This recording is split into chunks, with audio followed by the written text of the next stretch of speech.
Are you tired of your enemies fighting back? Do you hate evaluating weapons? Well, good news, because it's time to talk about Brawler. Brawler is a martial artist class, fighting with just kicks, punches and grapples. It utilizes a combo point system to build up to its most devastating abilities, and it's also by far the best duelist in Tales of Maj'Eyal, because it has multiple disabling talents that can make enemies completely harmless. You should understand Brawler even if you don't want to play it, because rares and uniques with this class are extremely dangerous. As per usual, in the first part of the video, I'll give a general overview of Brawler's talents, and in the second part I'll show you the character that I beat Insane Roguelike with, and talk more about leveling, Prodigies gear, and so on. Brawler starts with the Striking Stance talent by default. You can't put any points in it, but its effects scale through your stats. Accuracy and damage are cool, but the best part is the basically permanent flat damage reduction, because there are no other stances, so this is always sustained. You can expect this value to get above 80 in the late game, and because it applies to every incoming damage instance, it will save you so much more health than you would expect. Let's begin with Pugilism. Double Strike is your simplest combo generator. It's pretty much a basic attack plus on a very short cooldown. 4 points here are super worth it early for the 2 combo points so that you get a consistent supply of them. Spinning Backhand is a medium range gap closer that also generates a combo point on arrival. It's one of Brawler's very few AoE attacks, since it hits in a frontal arc, which means the 2 tiles to the side of your target, but it is rarely worth using it for that. X-Kick is a big hit which gives you 2 combo points and applies a debuff that makes your enemy fail all their talents for up to 4 turns. Yeah, this is very overpowered. In Tome, you die to talents. Basic attacks don't do anything, so this just buys you 4 turns of safety. Sure, the debuff can be avoided through confusion immunity, but that's not very common. For example, almost none of the big bosses have it, so they just have to stand there and take it. Flurry of Fists is like Double Strike, but it's 3 strikes and up to 3 combo points instead of 2. The downside is that it's 16 turns of cooldown, so you are only going to use this once in a fight, but it is exactly what you want to do on a Brawler. Make a lot of attacks and gain a lot of combo points. Finish moves are the combo spenders. Uppercut is your usual stun talent that most weapon classes have access to. It can consume combo points to prolong the duration, but honestly 3-4 turns long stun is often perfectly fine, so don't be afraid to just use this whenever. Concussive Punch is the AoE damage combo spender. The maximum amount of combo points is 5, so this goes up to 6 radius, but I found it a bit underwhelming, since it does not make a weapon hit or a fist hit to everything, but it just does a fixed value. Still, it is the best AoE you are going to get on Brawler. Butterfly Kick is the mobility combo spender. It allows you to leap over huge distances and get out of fights you realize you should not be taking. It does deal decent damage if you land on someone, but you should think of it more as an escape. With 0 combo points, it has literally no effect, so it's no phase door, but it's going to save your life many times. And Haymaker is the execute combo spender that avoids a huge downside of execute talents. They usually scale with how low enemies are, so they are not very good against max health opponents, but Haymaker just scales with combo points. Of course, ideally, you still want to get that 20% health execute and stamina regeneration, but it is versatile, which is sort of the motto of Brawler. For the common class trees, there's combat techniques, with Rush, which is one of the best gap closers in the game. You want to use this over spinning backhand if possible, because this applies a daze, halving the enemy's damage for their response before you X-kick them and laugh in their face for the next 4 turns. Precise Strikes is never worth it, until it actually is. On my character I put 5 points into this and used it. On Brawler you are missing an item slot, right? Your weapon. So crit chance especially feels harder to come by, and Brawler has a higher base attack speed, so you don't feel the downside as much. It's not exactly something you want to use, but you should respect it as an option to mitigate some horrible item RNG. Perfect Strike should be on your hotbar to deal with any ghosts or rogues or invisible mages trying to be cute, or when you get blinded, this lets you continue the fight. And Blinding Speed is global speed at instant speed and should be rushed on basically any character that has access to it, because it lets you act more often. Combat Veteran is one of the worst categories in the game, with passive effects that have too little impact to be worth points. Tactical Expert gives defense for each enemy you see, not very impressive. Counterattack makes you sometimes retaliate against melee attacks you dodge, which is good, but I just wish you could get this to even 100% with investment, because it's already a bit niche, only working against a specific type of enemy, so it's hard to justify putting points here. Setup gives you defense and debuffs the enemy if you dodge their attack, which would be great as sustain, but it's an active, and it only lasts long enough to use as a buff before combat once you put a lot of points in it, so I don't like it. But it's all worth it for Expose Weakness, which is a sustain, and it makes you reduce physical resistance on hit by 5% up to a cap in exchange for 10% of your damage. Reductions can make resistances go into the negatives, so this is always a damage multiplier, and it's actually worth running even with 1 point in it. But you want that 45% reduction cap as soon as possible. It might look to you as an anti-tank sustain, but it's actually sort of the opposite. It makes you annihilate low resistance enemies even faster, while enemies like bulwarks can have so much physical resistance that minus 45% still makes them have around 70%. So you still absolutely need resistance penetration.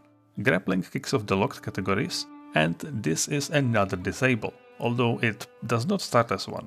You can use clinch to pin an enemy, deal some damage every turn, and redirect up to 30% of all damage you take to the grappled target.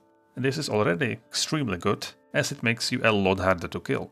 You can't move away or attack anything else, but you are going to use this on the strongest target, so you don't need to. This is also one of the very few talents that care about your and the target's size, but if you can get +1 size somewhere on your gear, usually on your belt, it's almost never a problem. The only real downside is that you can't grapple pin immune enemies. Crushing Hold is where it gets nuts, because you also get to silence and reduce global speed of the grappled enemy. The cooldown of clinch is 8, so if something is not immune to pin or confusion, you can grapple it for 5 turns, then axe kick, and then clinch again. So spellcasters just aren't able to fight back at all. This is the reason why you never approach brawlers without a physical cleanse ready. The annoying part is you fight orcs late game, who have ways to cleanse debuffs, but good news, takedown is another way to grapple, and this one even works from range. It also has an AoE attack attached to it, but you shouldn't really ever use it for that. And Hurricane Throw lets you throw a grappled enemy anywhere in range 10, dealing a lot of damage in radius 1, and if they hit any other enemies, the thrown target skips their next turn. So while breaking your grapple is bad, in theory, if the grapple is about to end anyways, there's not really a downside to this, since they won't get to act anyways.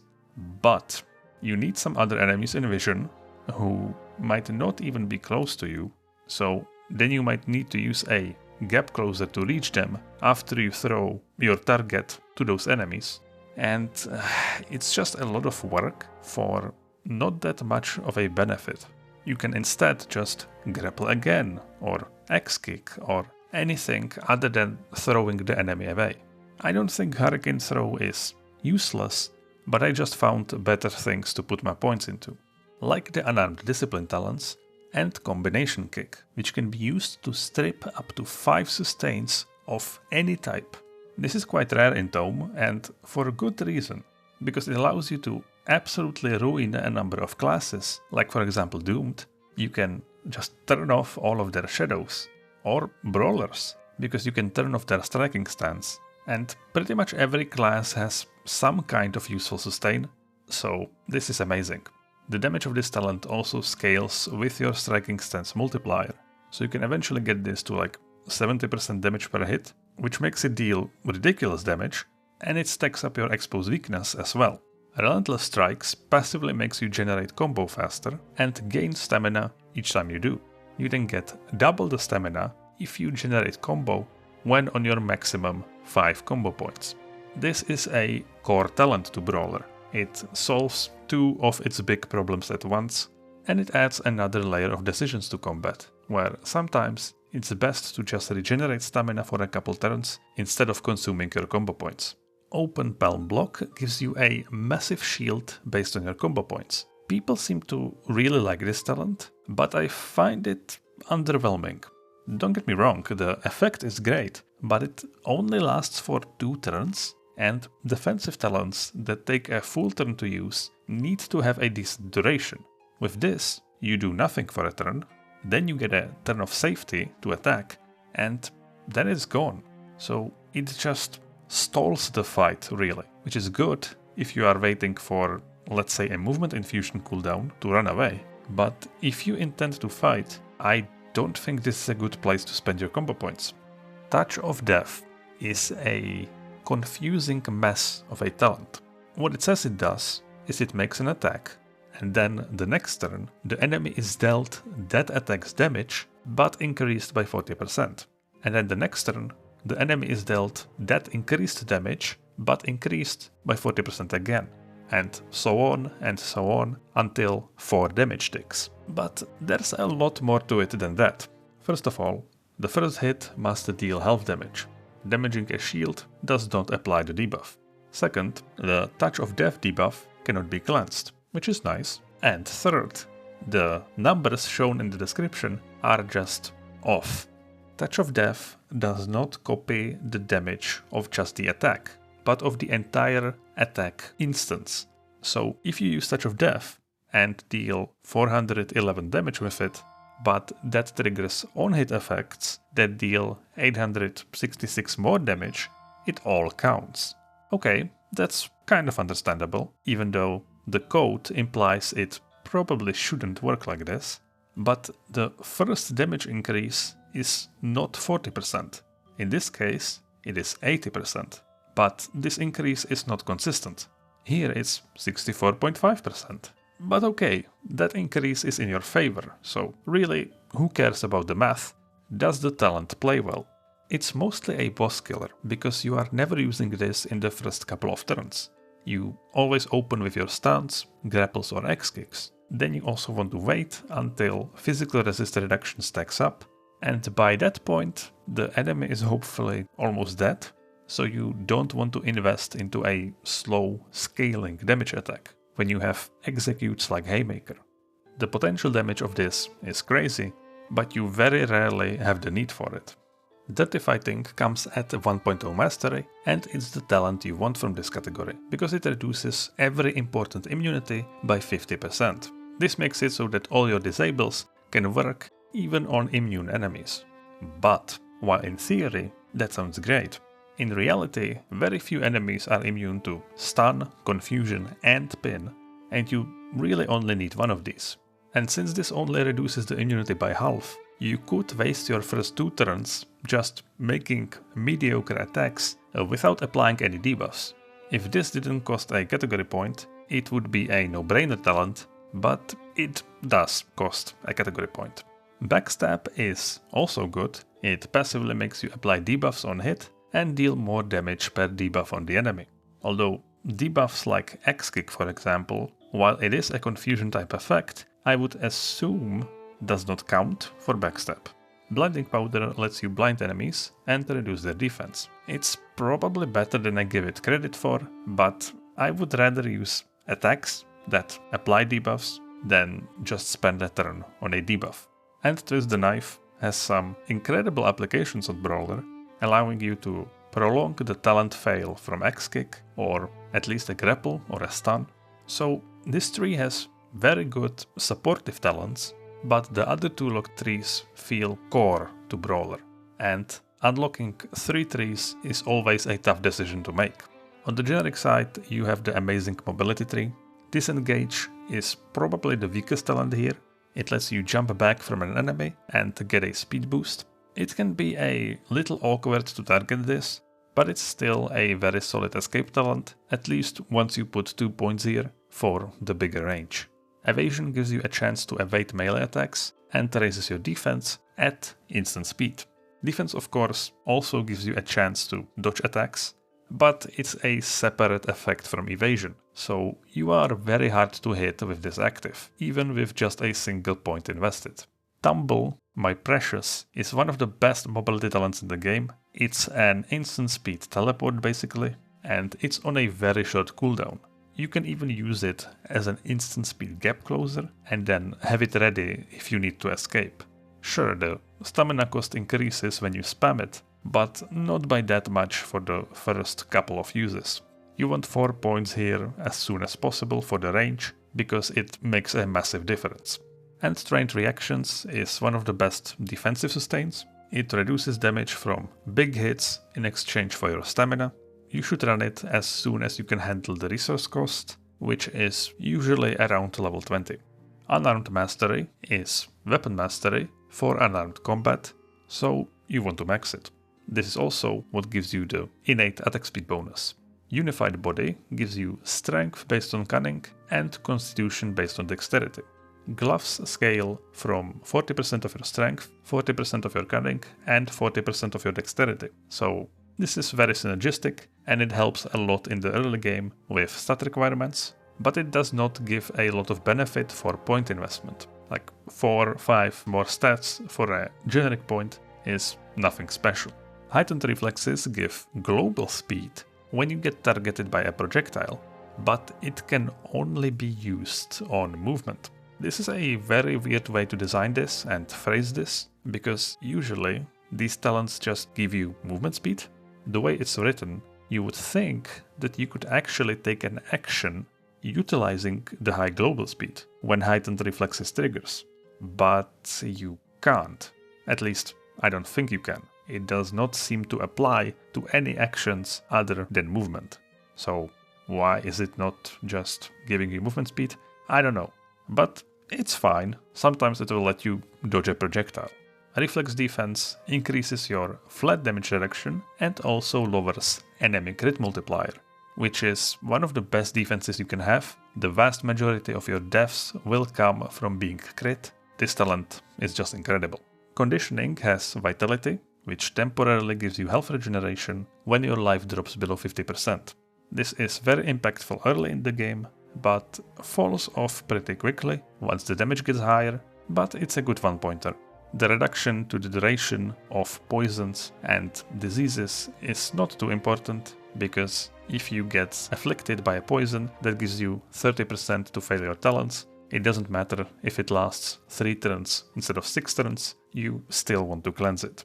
And poisons that just deal damage over time are not really a problem on Brawler, since you get that permanent flat damage reduction. Unflinching Resolve rolls for a chance to cleanse debuffs from you every turn, and it can hit all of the important ones, as well as the less important ones you might not want to waste an inscription on, like some weak slows. It's simply very good. Daunting Presence reduces powers in radius 6, so it makes everyone a bit weaker. I like running it because the Orcs in the Prides seem to sometimes use their cleanse talent when they get hit by this aura, even though it's an aura, so they can't cleanse it. This doesn't work all the time, but 20 stamina is not really a high price, so might as well run it. Adrenaline Surge gives some physical power and lets you use health instead of stamina. But Brawler doesn't really struggle with stamina later on, and in the early game I would rather save the generic point and simply run away if I don't have any stamina. And finally, in Survival, Device Mastery improves your active items a lot by letting you use them more often, so it's worth to keep an eye on. And Track is the best defensive talent in the game if you have the patience to use it. So here's my guy, straight from the final boss. These are the add-ons that I use. None of them affect gameplay, it's mostly just for UI. And as always, I've uploaded my full playthrough of High Peak and the final boss, without any commentary, just if you want to see how the class plays. The point of this Brawler was that I realized X-Kick is a pretty good talent, so I thought, what if I made it last twice as long? And you have two races that can do that, either Drem, who can use class talents multiple times, or you can play the Doom Elf.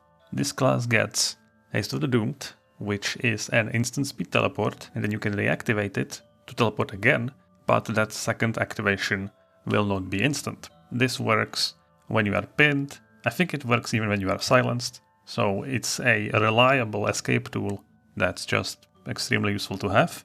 You get Resilience of the Doomed, which lowers enemy critical multiplier, so that you can never get one-shot. You get Corruption of the Doomed, which has a lot of text, but basically it means that sometimes you're going to turn into a demon and reset the cooldown of Haste of the Doomed and Pitiless. And what Pitiless does is that at instant speed increases the duration of debuffs on the enemy. So what you do is you X-kick, then you Pitiless, and then you have 10 turns to do whatever you want, which makes especially boss fights really easy. The other pretty common use of Pitiless, because you don't always need to prolong the X-kick, is that it also strips positive effects, and this is especially useful against rogues that have the evasion buff, which for Brawler is extremely annoying, but evasion only lasts for 4 turns, so even if they have it on effective talent level 100, you can just remove it with Pitiless to guarantee the X-kick, and then you still get 4 turns to kill them. And you can also obviously use this to prolong grapples or the stun, so whatever immunity combination they have, you should always find a use for this. But before you decide to play Doom Elf, you must remember, as soon as you get rid of recall, what you should do is put your cursor over its icon and drag it away so that it disappears from your hotbar. Because after level 18-ish, whenever you use the Rod of Recall, you have a increasing chance to teleport into the Anteroom of Agony, which is a special zone that you can't leave unless you kill the boss of that zone. And if you get teleported there too early, it is extremely difficult, similar to something like Dark Crypt. And if you find out you can't beat the final boss of that zone, you are just screwed, since you can't leave. So you want to get rid of the slightest possibility that you forget and press the Rod of Recall, just put it away.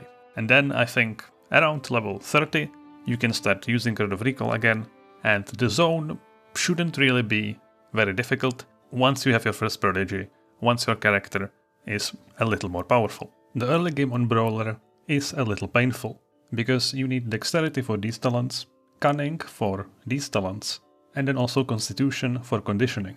At the same time, you also want Strength, because Strength increases your flat damage reduction, and it also scales your weapon damage or glove damage. So Strength might actually be the most valuable out of these 4 stats.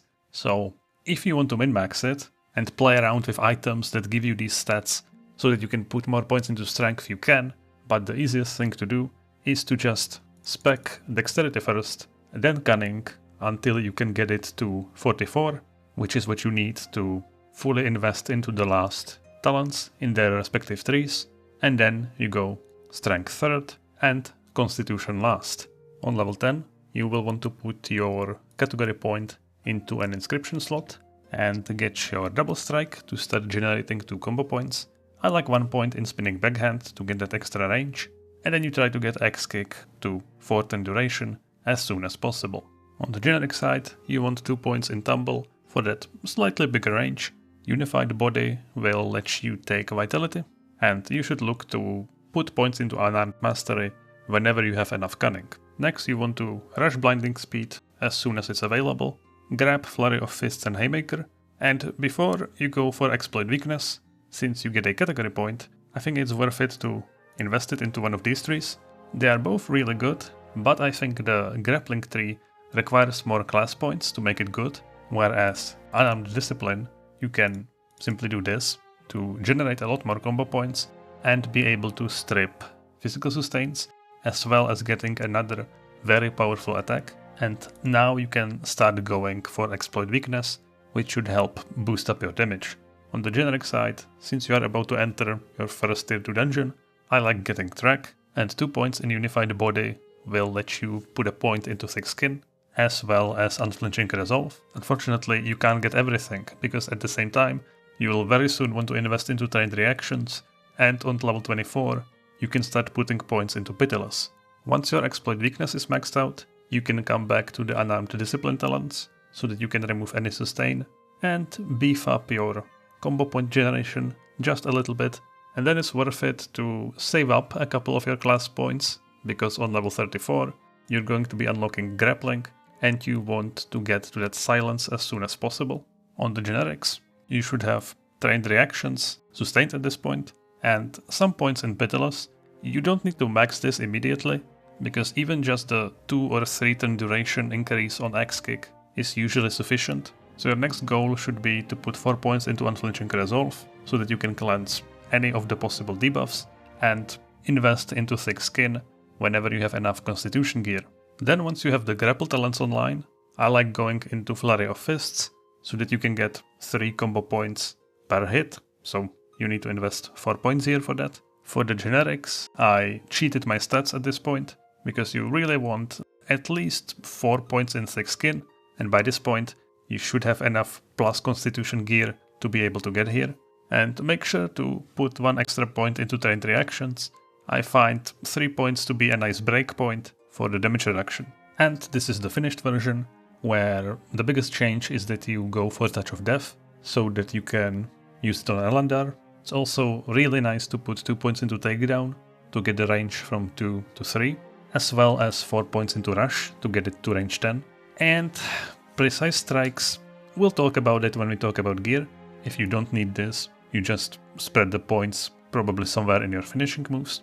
And for the generic side, 4 points in Tumble are good, and then you want to get as much defense from Reflex Defense and Resilience of the Doomed, and you'll have enough points to also max out Pitiless at this point. For Prodigies, it's a bit of a dilemma, because Flexible Combat is by far the best offensive Prodigy, because the usual downside of unarmed strikes being weaker does not exist on Brawler, so you get way more damage, way more on-hit effects. It's just a massive power boost to your character. And on normal and nightmare difficulty, I wouldn't think about it, and I would just pick it on level 25. But on insane, I felt I ran into the same problem on a class like Arcane Blade, where sure, Flexible Combat makes you so much more powerful, but you are a melee class, so inevitably you are going to take damage. And if you keep getting chunked to like 25% health or lower, you don't really have the time to deal your damage. So going Ethereal form on level 25 is probably the more consistent option, because you are not going to die, and with all the disables, you should still be able to kill any enemy eventually. This is so powerful because the absolute damage resistance applies after all other damage calculations, so it literally just cuts incoming damage by 25%. And I find it absolutely invaluable on any of these squishier melee classes, or actually on pretty much every melee class. And I ended up taking Flexible Combat on 25, and if I would do it over again, I think I would take Ethereal form. Originally, I also wanted to finally take Pain Enhancement System, just because you want to stack strength anyways, since it improves your flat damage reduction, and you get benefit out of every stat other than magic, but the 25% absolute damage resistance ended up feeling pretty necessary. I used my usual Inscription setup: movement, healing, Shatter Afflictions, and 1 wild, ideally physical/mental, once you can get it. As your 5th inscription, you should run another Shatter Afflictions right up until you go to the boss fight, because Combination Kick can take down 5 sustains, which is more than enough for any enemy not called Elandar, and you will need that extra cleanse, especially for fights like the entrances to the Orc Prides, where the weaknesses of Brawler are very apparent, meaning not being able to one-shot the entire screen, but kind of having to go one by one, which gives time to any spellcasters to stack up a lot of debuffs on you. Especially the War Pride was really difficult, not because of the damage that these random surrounding mages do, but because they would apply Spellshock to me with every cast, which happens when their spell power is a lot higher than my spell save, and this little debuff gives minus 20% to all resistances. And once that is applied, any of them can actually start dealing damage to you. So you want to try to keep yourself alive by cleansing it with Shatter Afflictions, or by using the Wild Infusion, which gives you an all resistance buff for its duration. This one gives a 40% all resistance buff for 4 turns, so that can help mitigate that Spellshock effect. I also recommend that you kill all the white mobs first in the Orc Pride entrances, because once you are left against just a single target, you are unstoppable. So this is an important adaptation, and pretty much no other class works like this, because usually you just have the AoE to hit the main target and kill everything around you by accident. In terms of dealing with the orcs and their clans, all you need to do is just not use X-Kick as your first talent, because as soon as you hit them, you are going to apply Expose Weakness, and often they will just immediately cleanse that, allowing you to apply your real debuffs. So usually you just have to delay your X-Kick by a single turn. For your stats, you are looking for maximum physical damage penetration, increased physical damage, crit multi, ideally. So you can see I have 0% on my entire character. Physical power, as close to 100 as you can get it. Crit chance, ideally 100%. And of course, you want your resistances. And if you can get them as high as this, you are going to be extremely difficult to kill. This is just beautiful to look at. On melee characters, Confusion Immunity I usually find of a higher priority, so try to get it if you can.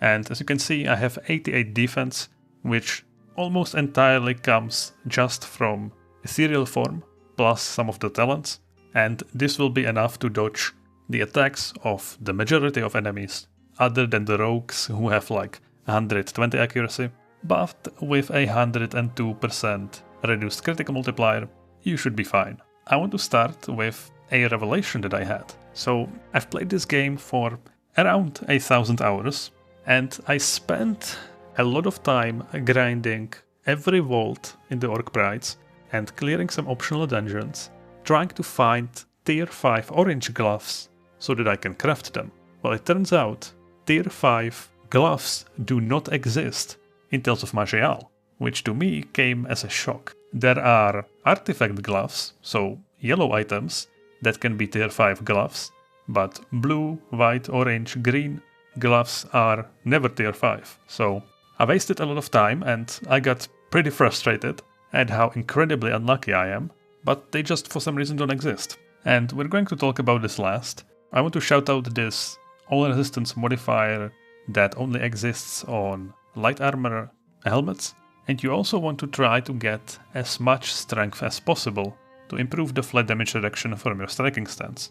Even dexterity is really good, since that increases your damage multiplier. Then if you can find something like this that has a on-hit effect on it, these items are quite valuable, because most of these cannot be rolled on an item, they have to be one of the random modifiers.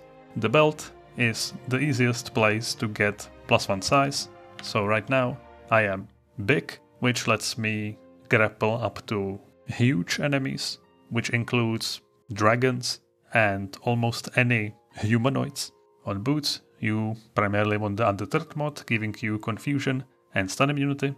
You maybe thought I would go for a different tool, because Brawler already comes with flat damage reduction, but you're wrong, because there's never enough flat damage reduction. Wheel of Fate, I actually found this in High Peak, and it was an upgrade because of this 20% chance to slow global speed on hit, as well as giving the stun immunity.